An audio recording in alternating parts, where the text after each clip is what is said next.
that's where I leave it. You were next, yeah. Thank you, Senator. Senator Langford pointed out that all of the countries surrounding Israel blame them immediately for the explosion on the hospital in Gaza. Saudi Arabia came out with a statement in English blaming Israel. You have been in Saudi Arabia. You've shook hands with Crown Prince Mohammed bin Salman. Senator Ernst was in Saudi Arabia on October 7th. They were in the middle of negotiations with the Biden administration to open relations with Israel as part of the Abraham Accords. UAE, Morocco, all of these countries are coming out against Israel for the attack on the hospital. Are the Abraham Accords a failure? That answer to that question is no. But the overall issue that you raise is really, really important here. I believe that what struck the match on this was the fact that things have changed in the Middle East in recent years.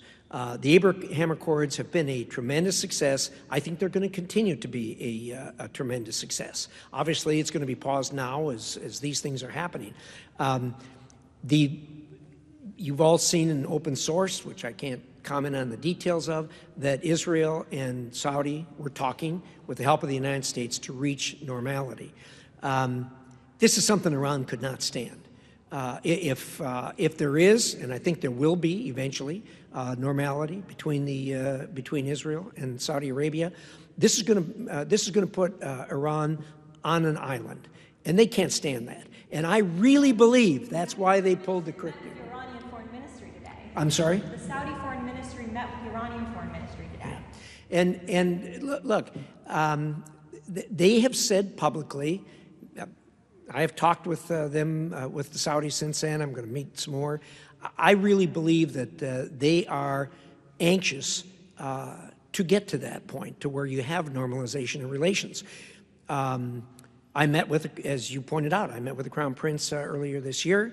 We discussed that topic at length. I come away from there with a very distinct feeling that Saudi would very much like to do this.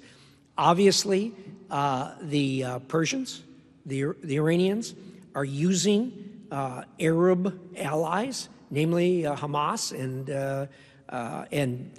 PIJ and Hezbollah, as their agents to foment this. There is no question about it. And they're going to figure this out. They already have figured this out, other countries, over the years, and that's why the Abraham Accords came to be at the outset. You recall the Palestinians were absolutely dead set against those Arab countries entering into normalization with Israel.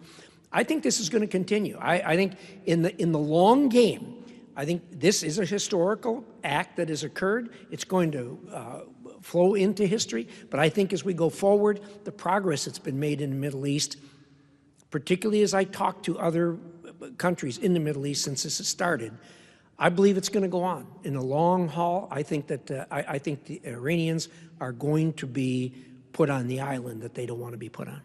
All right, back here. You and your Republican colleagues did some strong criticism for President Biden's ambassador nomination for Israel today.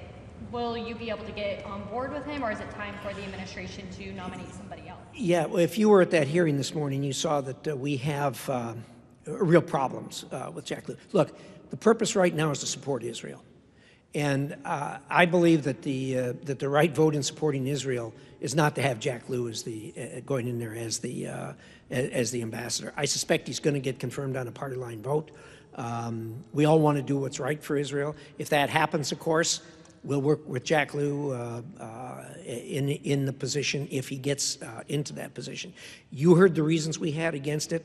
I believe that the best you can say about it is that he misled Congress badly in operation of the JCPOA, and indeed assisted Iran in accessing the U.S. financial system when he had promised us, sitting in the same chair, that he would not do that. Big problem. Big problem. So, look, there's a lot of people that can do this job. Advice and consent of the Senate. My advice is I'd like to see somebody else there. When it comes to the consent, we'll see how it turns out. Senator Risch, yeah. do you have a sense yet? I know you're about to give a classified briefing later today, but do you have a sense yet